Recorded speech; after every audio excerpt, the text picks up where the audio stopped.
नमस्कार बच्चों। अपनी पिछली वीडियो में मैंने आपको ये बताया था कि प्रसंग लिखने का सही तरीका क्या होता है। Jammu Kashmir board of school education नौवीं की पाठ्य पुस्तक नव भारती में से ली गई साखियाँ जो कि कबीर जी द्वारा रचित हैं। कबीर जी का हमने जीवन परिचय उसको भी देखा था और आज हम इन साखियों की व्याख्या जो है इसको देखेंगे। 7 साखियाँ आप इस पाठ्यपुस्तक में दी गई हैं जिनको हम एक एक करके जिनकी व्याख्या करेंगे। बच्चों, जब भी कोई कवि किसी काव्य की रचना करता है तो वो उसको समझने वाला जो है, जो व्याख्या करने वाला जो है, कई बार वो उसको अपने ढंग से वो उसकी व्याख्या करता है। कहने का भाव ये है कि जो हम जब भी हम किसी कविता को पढ़ते हैं तो अलग अलग व्यक्ति जो हैं उसकी अलग अलग ढंग से व्याख्या कर सकते हैं। तो आज सबसे पहले इसकी पहली साखी है, उसको हम पढ़ेंगे। मान सरोवर सुभर जल, हंसा केली कराही, मुक्ता फल मुक्ता चुगे, अब उड़ी अनंत ना जाही। इसकी व्याख्या को समझने से पहले आइए इसमें आए हुए कुछ जो शब्द हैं उनको जान लेते हैं कि उनका अर्थ क्या है। मानसरोवर एक झील का नाम है। सुभर होता है भरा हुआ। हंसा यहाँ पे मतलब है हंस जिसे आप कहते हैं। केली मतलब क्रीड़ा करना, खेलना। मुक्ता फुल हो गया मोती। और अनंत हो गया कहीं और पे, कहीं और अनंत, ये जो अनंत जहाँ है उसके लिए अनंत आया है यहाँ पे। तो हम इसकी व्याख्या को अब समझते हैं। कबीर जी कहते हैं कि मन रूपी मानसरोवर झील में आनंद रूपी जल भरा हुआ है और हंस रूपी जीव इस आनंद रूपी जल में मोती चुग रहा है, अर्थात आनंद ले रहा है। और वह जीव अब किसी दूसरे स्थान पर नहीं जाना चाहता। फिर से इसको देखिए। मानसरोवर सुभर जल, कवि कहते हैं मानसरोवर किसे कहा गया है? मानसरोवर मन को कहा गया है। मन रूपी जो हमारा मन है उसको मानसरोवर झील से उसको कंपेयर किया गया है, उसकी तुलना जो है मन से की गई है।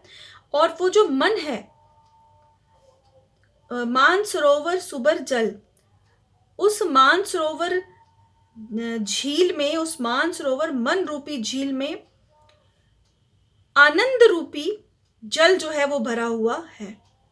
आनंद रूपी जल जो है वो भरा हुआ है। वो आनंद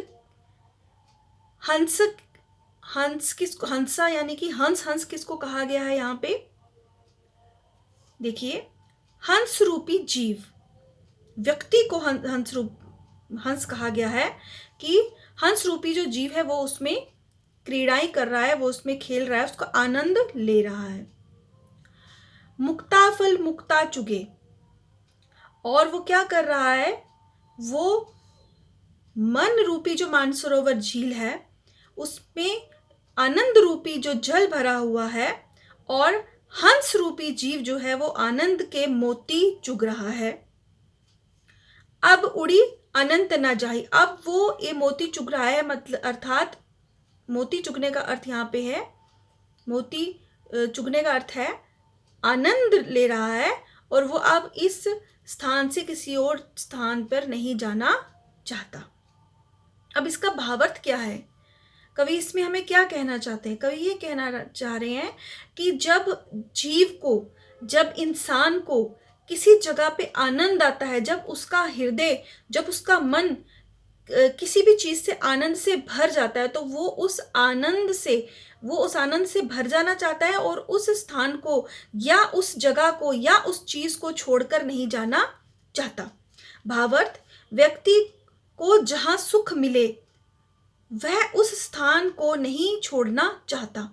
अब आप किसी भी स्थान की यहाँ पे बात, जैसे मैंने आपको कहा, जो कवि होता है उसने तो रचना कर ली, लेकिन जो उसकी व्याख्या करने वाला है वो कई बार इसको अपने ढंग से, अपने जीवन से जोड़कर कई बार व्याख्या जो है वो करता है। अब जो अगर हम कबीर जी की यहाँ बात करें तो कबीर जी स्वाभाविक है, एक संत थे, तो वो संत जो है उनके लिए वो सुख देने वाला स्थान जो था वो भगवान के श्री चरण थे, वो उस परमात्मा के श्री चरण थे, तो उनको उसी में आनंद आता है।